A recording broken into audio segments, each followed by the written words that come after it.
So hello to everyone, आज हम जानेंगे डीपीपी से रिलेटेड न्यूमेरिकल्स को अच्छे तरीके से हम इसको एनालाइज करके सॉल्व करेंगे और कंसेप्चुअल अंडरस्टैंडिंग कितना नीट में और जेई मेन में इंपॉर्टेंट है इसके बारे में आपको ज़रूर मैंने इतने सारे वीडियोस में कह चुका हूँ, राइट। तो ये आज का जो लेक्चर है जो मैंने 9 फाउंडेशन को दिया था एक डीपीपी जो कि जेई मेन से रिलेटेड, उसका 60% जो डाटा है वो जेई मेन से रिलेटेड है। स्टूडेंट ने बहुत अच्छा एफर्ट्स दिए हैं, ठीक है। आंसर आए ना आए वो बाद में की बात है, just give your 100% efforts, right, that is a very important. तो आज हम जानेंगे, आज का जो लेक्चर होने वाला है which is basically based on the NEET JEE, okay.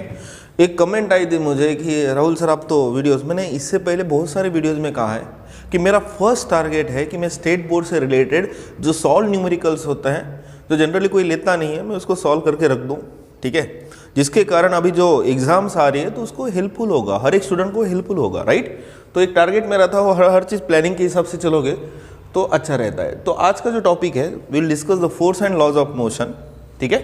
हम यहाँ पे सॉल्व करेंगे जो मैंने प्रैक्टिस शीट दिया था, okay, in the vacations, Diwali vacations, ठीक है। तो उसको हम सॉल्व करेंगे, कंसेप्ट को अप्लाई करेंगे और सॉल्यूशन तो बहुत सिंपल है उसके, बस सेंसेस बनाना सीखो। और ये जो क्लास है which is from the zero to hero, right, zero से हीरो स्टार्ट करने से पहले you are feeling uncomfortable, but जैसे आप ये टोटल लेक्चर देखोगे तो आपका एक कॉन्फिडेंस बिल्डअप होगा, जिसके कारण क्या होगा कि आप हार्ड से हार्ड टॉपिक को भी छेड़ने लगोगे, राइट, मीन्स अटेम्प्ट करने लगोगे। तो उसका वो मीनिंग मत ले लेना, ठीक है। So will start without wasting our time. तो फर्स्ट न्यूमेरिकल क्या बोलता है, a 10,000 small balls, each of weighing 1 gram, strikes on the 1 square centimeter of area per second with the velocity 100 meter per second in the normal direction and rebound with the same velocity. The value of the pressure on the surface will be, which is a very simple. तो यहाँ पे मैं क्या करता हूँ, I will take the 3-dimensional object, right, जिसके कारण मुझे समझ में आया। तो मैं यहाँ पे एक एरिया दिया उन्होंने, ठीक है, वो एरिया इसका that is a 1 centimetre square है, right. So this is area. उन्होंने क्या बोला कि ये जो बॉल्स है, ठीक है, जो बॉल्स है, right, so now these are the 10,000 balls. अब मैं तो 10,000 यहाँ पे थोड़ी ये करूँगा, ठीक है, ये 10,000 can be written like this 10 to the power +4। इतने नंबर ऑफ बॉल्स वहाँ पे जाके उस सरफेस के साथ क्या होने वाला है, कोलाइड होने वाला है। अब जैसे ही वो कोलाइड होंगे कि आप मान देते कि जैसे आप रास्ते पे खड़े हो और आपको कोई आके धक्का मार देता है तो आप क्या जगह पे से रहते हो, क्या आप पे क्या एक्सर्ट होता है, फोर्स, राइट। सो जब भी कोलिजन फॉर्म होता है बेटा तो आपको पता है कि वो क्या जनरेट करता है, फोर्स जनरेट करता है। ये सारे बॉल्स 10,000 बॉल्स है, वो सरफेस एरिया पे आके जब भी स्ट्राइक होते हैं तो क्या जनरेट करते हैं, फोर्स जनरेट करते हैं। क्या जनरेट करते हैं, force. Are understanding clear, are understanding or not done. कि ये पूरे जो 10,000 बॉल्स है, right, so these are the 10,000 balls which are striking on the surface, और surface पे जैसे वो strike करते हैं तो definitely वहाँ पे collision होगा। During the collision they will exert the force according to the Newton's second law. The force is responsible to change the momentum or change in momentum with respect to time which is causing the force is acting upon it. आप बोलोगे Rahul sir तो pressure, अरे बाबा pressure कैसे निकाल सकते हो, pressure का formula क्या है, that is a force applied on what, area. अगर फोर्स मेरे को मिल गया, एरिया तो मेरे पास ऑलरेडी है, राइट, सो हमें प्रेशर की वैल्यू मिल जाएगी। सो फर्स्ट पर सेकंड दिया तो टाइम की वैल्यू तो आपको पता है 1 सेकंड के हिसाब से वहां पे कोलिजन चल रहा है। So force is equal to rate of change of momentum. अब चेंज ऑफ मोमेंटम हम डेल्टा जब लेते हैं तो फाइनल माइनस क्या लेते हैं, इनिशियल। अब इसको समझना जरूरी है कि जैसे ही मैं एक यहाँ पे बॉल लेता हूँ, ठीक है, now this is a surface, पीला वाला सरफेस लेंगे। ये जो बॉल है, एक बॉल पे हम फोकस कर रहे हैं, राइट, फर्स्ट ओनली वन। जब भी वो स्ट्राइक करेगा तो उसको मास होगा, उसको वेलोसिटी है जो कि दिया उन्होंने, कितना है, 100 मीटर पर सेकंड है, राइट। अब मुझे बताएंगे वो क्या बोल रहा है, normal direction and rebound. Rebound यानी क्या है, कोलिजन, इलास्टिक कोलिजन है, ठीक है।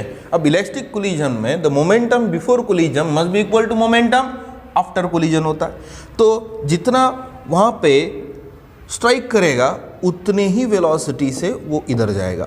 यानी आप देख रहे हो कि equal and opposite vectors are forming.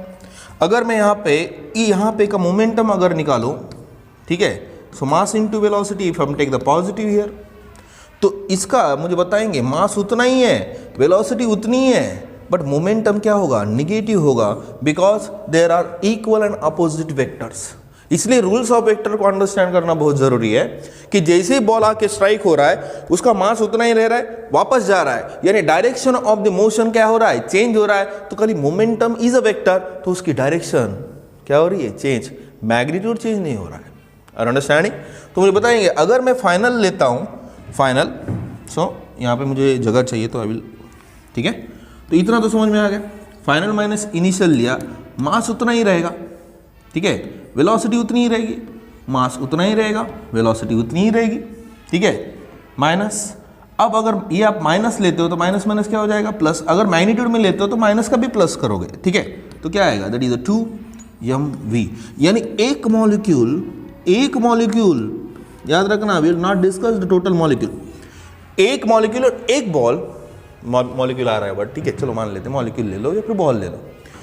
एक बॉल इतना फोर्स जनरेट कर रहा है, बट यहाँ पे एक ही बॉल है क्या, नहीं ना, इतने सारे बॉल्स हैं और वो जाके स्ट्राइक हो रहा है, तो एट ए टाइम वो क्या जनरेट कर रहा है, फोर्स को जनरेट कर रहा है। तो मुझे बताएंगे फोर्स हमारे लिए क्या मिलता है, force due to the n number of balls. तो एक बॉल ने कितना जनरेट किया था, 2mv, इनटू आप कितने से मल्टीप्लाई करोगे, n से। So that is the value of force which is acting on that area. Are understanding? अब यही value I will put up into that equation. So pressure is equal to क्या मिलता है, that is n 2mv divided by what, area. अब area centimetre square में we have to convert it into what, metre square. So number of molecules कितने, 10 to the power 4, 2 as it is, मास कितना है, 10 to the power -3, okay. ग्राम का conversion मैंने KG में किया, ठीक है। अब मैं यहाँ पे गिवन डाटा थोड़ी बनाऊंगा, ठीक है। वेलोसिटी कितना है, 100 can be written like this, 10 to the power +2 divided by area, metre square में कन्वर्ट करो, 10 टू द पावर -4, राइट, ठीक है, okay, multiplication. Now this minus क्या हो जाएगा, +4 हो जाएगा। चलो फट बोल के सॉल्व करेंगे, 2 into 10 to the power -3 into 10 to the power +2। अब ये 10 टू द पावर +4 कितना हो जाएगा, 10 टू द पावर +8 हो जाएगा, राइट। ये -3 +2, that is 2 into 10 to the power -1 into 10 to the power +8, right?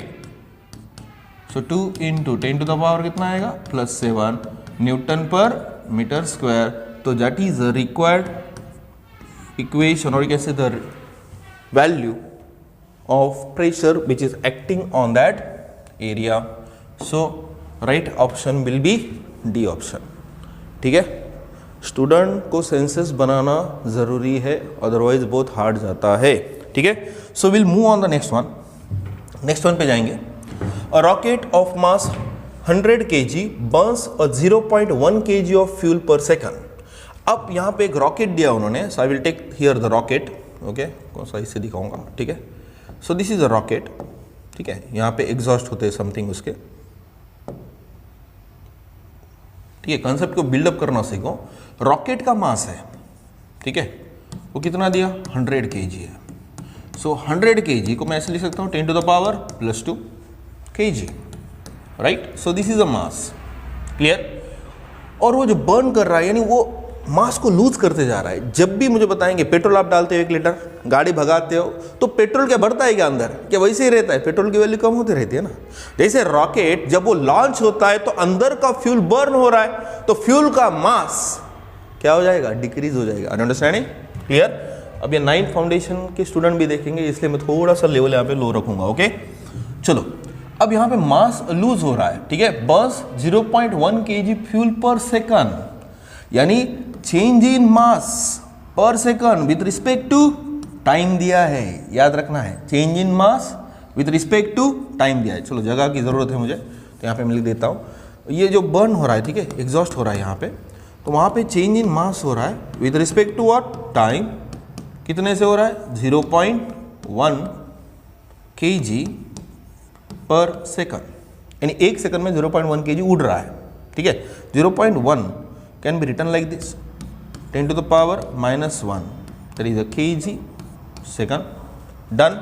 तो ये हो गया मेरे पास, अब मैं डाटा बना रहा हूँ, ठीक है। अगर आपको लगता है तो इसको कैपिटल एम से दिखाओ, बाद में इसके जरूरी है हमें, ठीक है। चलो डन। अब if the velocity of exhaust gas is 1 kilometre per second, यानी जो वेलोसिटी है उन्होंने दिया ना, उसकी ये जो एग्जॉस्ट हो रहा है उसकी वेलोसिटी है that is 1 kilometre per second. What is SI? Metre per second. तो हमने क्या करना पड़ेगा? किलोमीटर को मीटर में कन्वर्ट करना पड़ेगा, यानी 10 to the power +3 metre per second. ये क्या हो गई? इतनी, यानी 1000 मीटर पर सेकंड। ये हो गई velocity, right. Then the acceleration of, अब एक्सेलरेशन निकालना है। चलो न्यूटन का सेकंड लॉ क्या बोलता है? What is the Newton second law, you know, ठीक है, शॉर्ट फॉर्म यूज कर रहा हूं। That is the force is equal to what? Mass into acceleration, right. Acceleration निकालना है तो डेफिनेटली फोर्स निकालना पड़ेगा डिवाइडेड बाय मास। मास तो दिया उन्होंने, नो प्रॉब्लम, मास तो है हमारे पास, so capital M will you take, ठीक है, राइट। अब फोर्स कहाँ है? फोर्स ही नहीं है, this is the plan. Plan बनाना सीखो, उसके हिसाब से एग्जीक्यूशन जरूरी होता है, ठीक है। अब फोर्स जो है, अब मुझे बताएंगे according to again Newton second law, what is the statement? That force is responsible to change the momentum of a body with respect to what? Time. Done. Momentum का फॉर्मूला क्या होता है? Can you tell me? That is the mass into what? Velocity with respect to what? Time. Understanding? अब velocity constant है, याद रखना, velocity constant है, वो चेंज नहीं हुआ, मास चेंज हो रहा है, तो कांस्टेंट को ले लो बाहर। Now we have to apply the differential calculus here. So what will get? That is the velocity, it is the change in mass with respect to what? Change in time, right. So determine the force. So आया कि नहीं?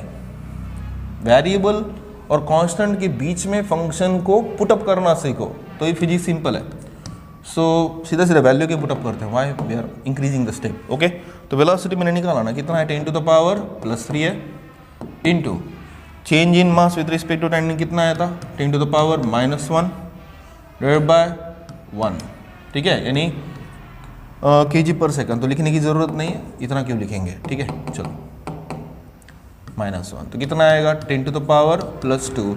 इतना amount of क्या generate हुआ है? Force generate हुआ है। Understanding? इतना अमाउंट ऑफ क्या जनरेट हुआ है? फोर्स।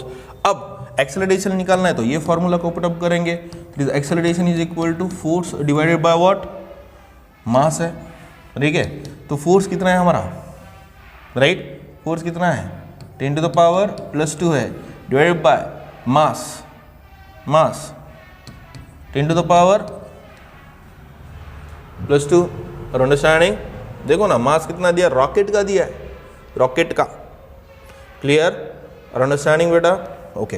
अब ये +2 पर जाके क्या हो जाता? -2, यानी 10 to the power 0 हो जाता। अब 10 to the power 0 यानी कितना आता? 1, राइट। सो एक्सेलरेशन क्या होना चाहिए? 1 मीटर पर सेकंड स्क्वायर। अब 1 मीटर पर सेकंड स्क्वायर कहाँ है?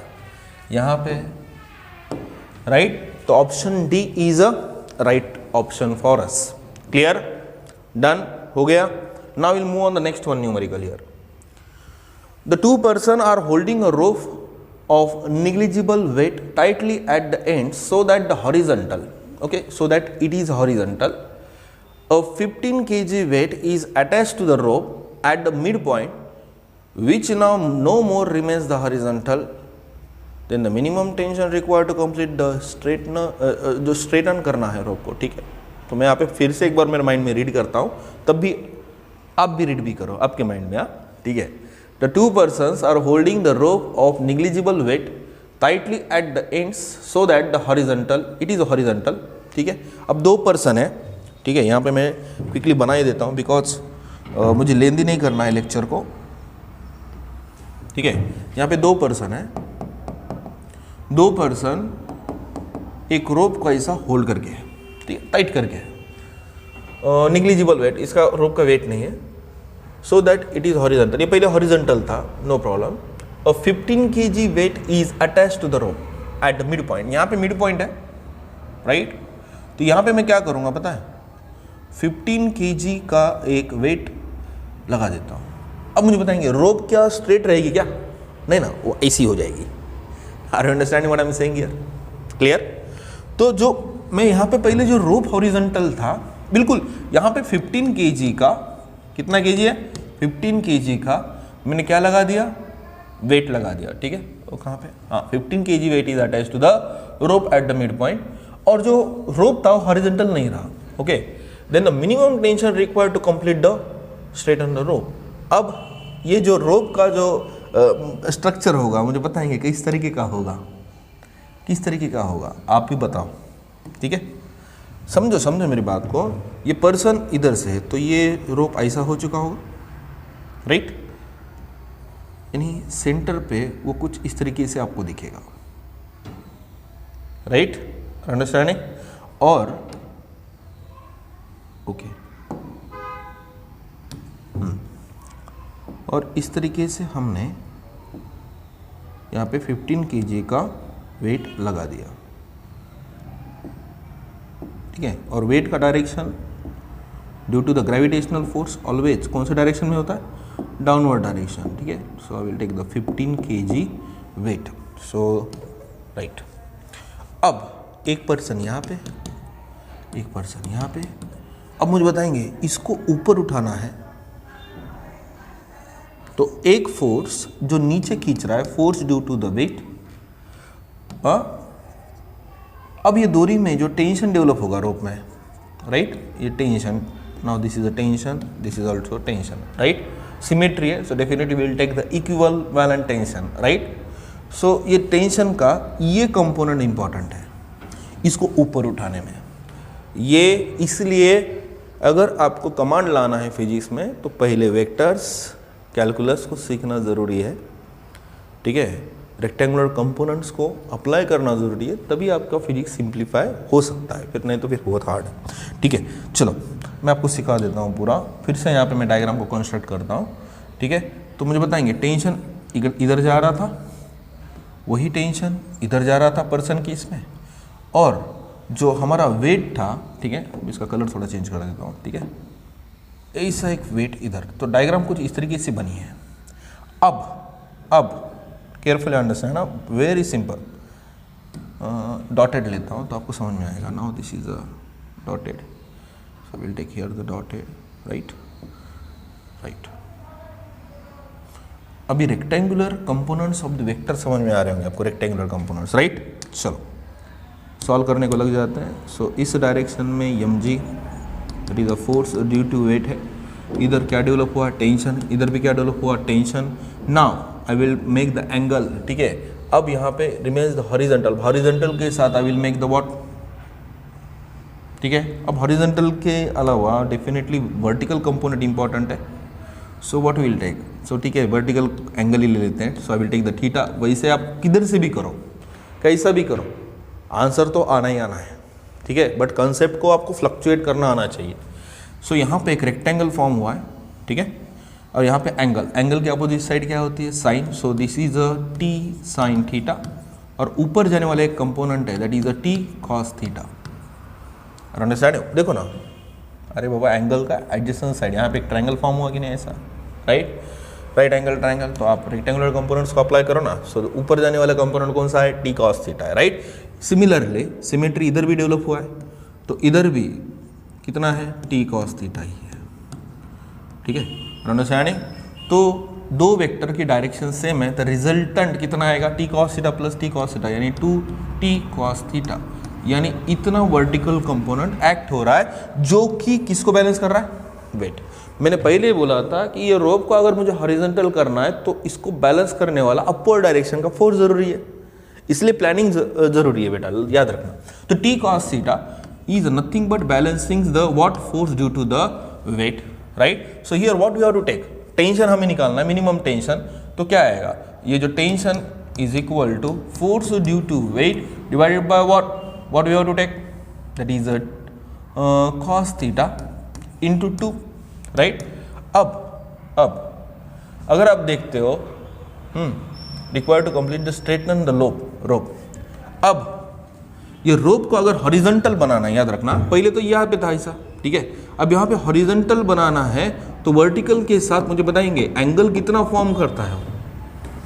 अगर मैं उसको उठाना चाहूँगा, ऊपर उठाना चाहूँगा, जो वर्टिकल कंपोनेंट है राइट, हॉरिजॉन्टल के साथ कितना बनाएगा एंगल 90 डिग्री। इसलिए अंडरस्टैंडिंग कितना जरूरी है। देखो cos ऑफ 90 कितना होती है 0, यानी force due to weight divided by 0 यानी इन्फिनिटी होता है राइट। बहुत ज़्यादा लगेगा उसको हॉरिजॉन्टल रखने में, बहुत ज़्यादा रखेगा, याद रखिए इनफाइनाइट बहुत ज़्यादा है तो बहुत ज़्यादा फोर्स अप्लाई करना होता है।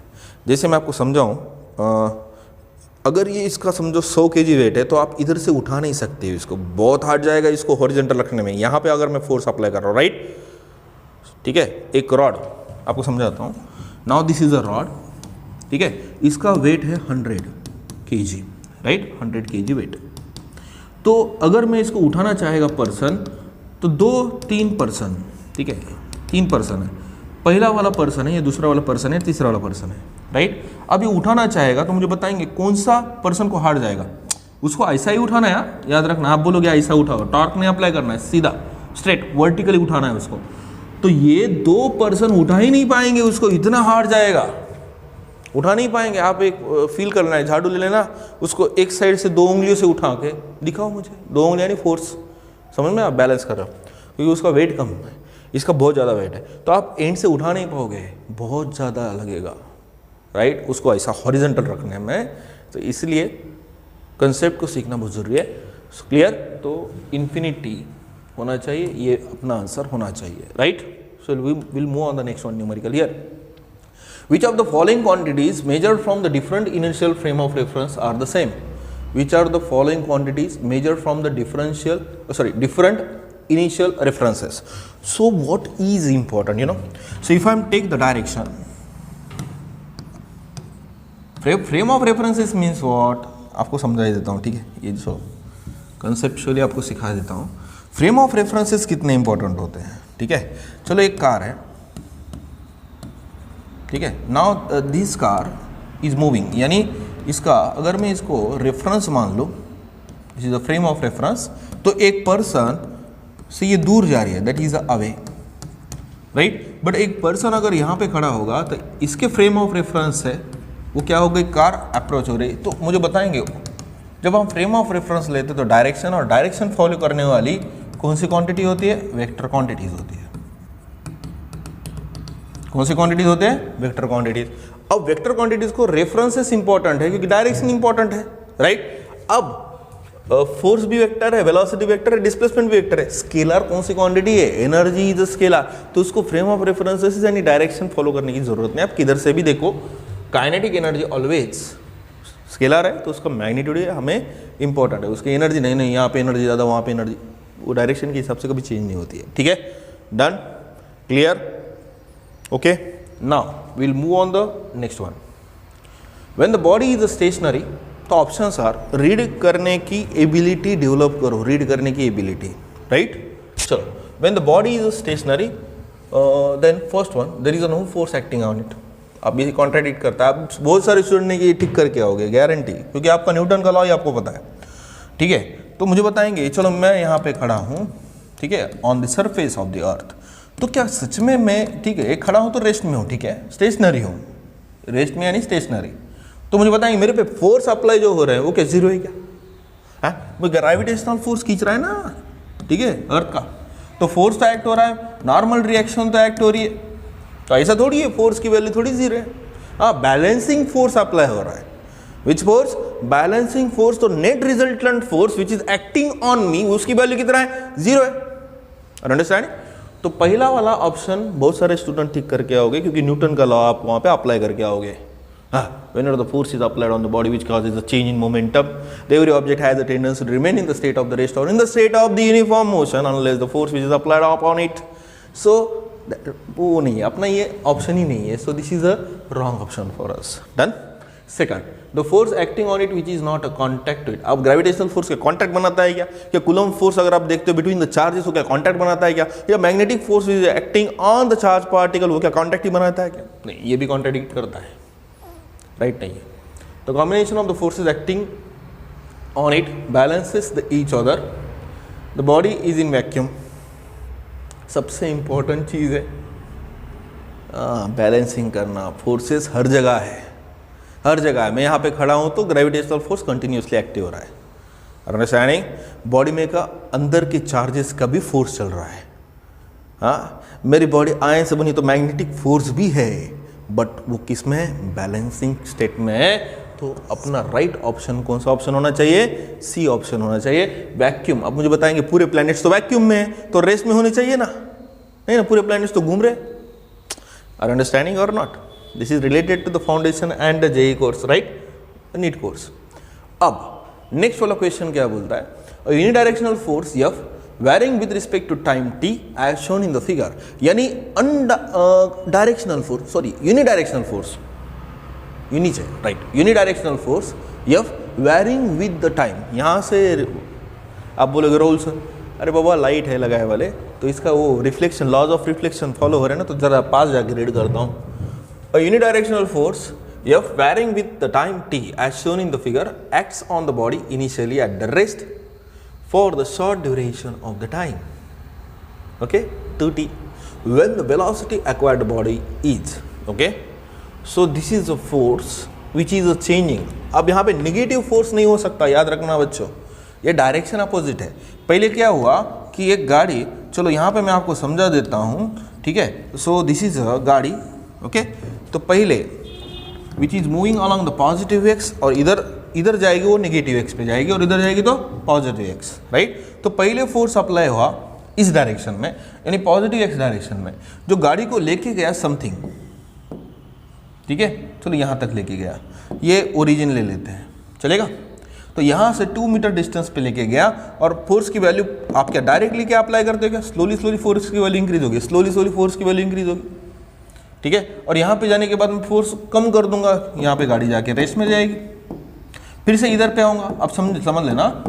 और फोर्स की डायरेक्शन अब मैं क्या कर दूंगा? उल्टा कर दूंगा, पहले इधर लेके जाऊँगा, और उतना ही मैग्नीट्यूड वाला फोर्स लेके अब मुझे बताएंगे गाड़ी किधर आएगी? ओरिजिन पे आएगी। तो पोजीशन भी वही है, इनिशियल पोजीशन भी यही है, फाइनल पोजीशन भी यही है। ग्राफ कंफ्यूज करता है, ग्राफ हमेशा कंफ्यूज करते हैं, तो हमारे कंसेप्ट उसको सिंप्लीफाई करते हैं। तो यहाँ पे हो रहा क्या था? पहले मैं पॉजिटिव एक्स डायरेक्शन में गया, फोर्स की वैल्यू बढ़ गई, फिर यहाँ पे गया तो फोर्स की वैल्यू 0 हो गई, देखो ना, फोर्स की वैल्यू 0 हो गई। अब मैं उल्टे डायरेक्शन में फोर्स अप्लाई करना चालू किया, राइट? तो फिर से गाड़ी उसी पोजीशन पे जाएगी, इक्वल अमाउंट ऑफ फोर्स, और अंडरस्टैंडिंग? तो मुझे बताएंगे इनिशियल भी वही है, फाइनल भी पोजीशन वही है, तो डिस्प्लेसमेंट कितना है? 0 है। अब डिस्प्लेसमेंट 0 है तो वेलोसिटी भी कितना होना चाहिए? 0 ही होना चाहिए, और डिस्प्लेसमेंट फॉर्म ही नहीं हो रहा है ना, आर अंडरस्टैंडिंग? तो हमारा राइट ऑप्शन कौन सा होना चाहिए? 0 होना चाहिए, डी ऑप्शन। Done, clear? अब जो नेक्स्ट इससे रिलेटेड आगे के है, जो कि बहुत लेंदी है, अभी तो मेरे बैचेस है कंटिन्यू इसके बाद, so I will stop here. Next video में हम डिस्कस करेंगे दूसरे डीपीपी रिलेटेड 70 न्यूमेरिकल से 75 मैंने दिया था, ठीक है? तो 75 में सॉल्व करके आपको दिखाऊंगा, उससे रिलेटेड आपको प्रैक्टिस करना है बस। उस 75 को टारगेट करके करो, उससे रिलेटेड डीपीपी सॉल्व करो। मैं यहाँ पे एक टेलीग्राम ग्रुप बनाया मैंने टेलीग्राम ग्रुप। अगर आप इंटरेस्टेड हो तो आप उस टेलीग्राम ग्रुप को ज्वाइन करो, ठीक है? वहाँ पे मैं आपको फ्री ऑफ कॉस्ट पूरा डाटा देते जाऊँगा, ठीक है? Free of cost. बस एक चीज़ है, लाइक शेयर सब्सक्राइब करो, राइट? हर चीज़ मैं यहाँ पे फ्री देने का ट्राई करता हूँ, हेल्पिंग नेचर रखने का ट्राई करता हूँ, बट आपका भी थोड़ा हेल्पिंग नेचर होना चाहिए ना, तो like share and subscribe. So for today we will stop here. इसके आगे के डीपीपी से related numericals will discuss it later. अब इससे पहले भी मैंने बहुत सारे वीडियोस बनाए जो कि 1-2 घंटे के, बट वो आप देखते नहीं हो, that is the biggest problem. तो उससे अच्छा है हम मिनिमम कंटेंट बनाएं और कंटेंट की क्वालिटी हम बेटर बनाएं, तो यही मेरा फोकस होता है। So today will stop here, next video will discuss the another DPP related